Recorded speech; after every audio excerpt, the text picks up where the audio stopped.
So the first patch for Hades 2 Early Access has dropped a couple of days ago. I was really excited to see what is in this. There's quite a lot in here, but I'm not going to go through everything.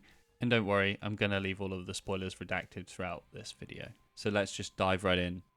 So first up, we have your sprint is innately faster and turning is more responsive, rescaled abilities that boost this, as well as you can now dash out of many attack recovery animations more reliably.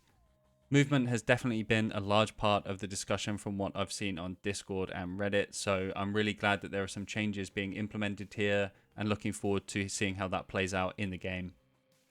You can now gather from any resource point once you have unlocked the corresponding gathering tool. You can prioritize any available tool in the training grounds to make its resources appear as often as before, while resources for tools that do not prioritize will appear far less often. This is definitely a really nice change. There have been a few runs where I've been using the shovel instead of the pick, and I can't get any of the resources on that run, and it did feel a little bit disappointing that you couldn't get anything and you feel like you're missing out.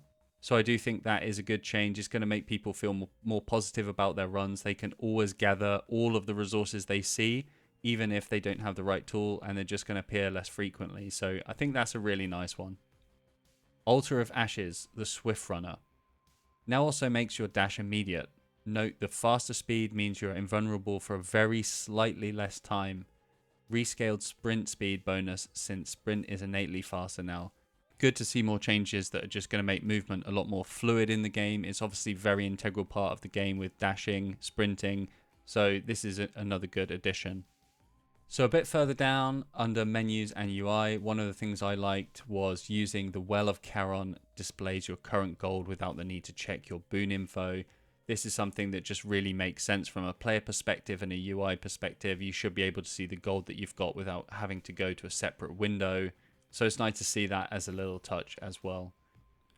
Generally a lot of good updates in here under miscellaneous and bug fixes. They're definitely listening to the community on what their issues have been so far. But I'd love to know what you think. Is there anything that they missed in here? Are there any changes that you really like or didn't like? Let me know in the comments. Please do drop a like and subscribe as well. It really does help the algorithm. I hope that was useful. I'll be dropping more videos on Hades 2 coming soon every Thursday and Sunday. So keep an eye out for those, and I'll see you in the next one.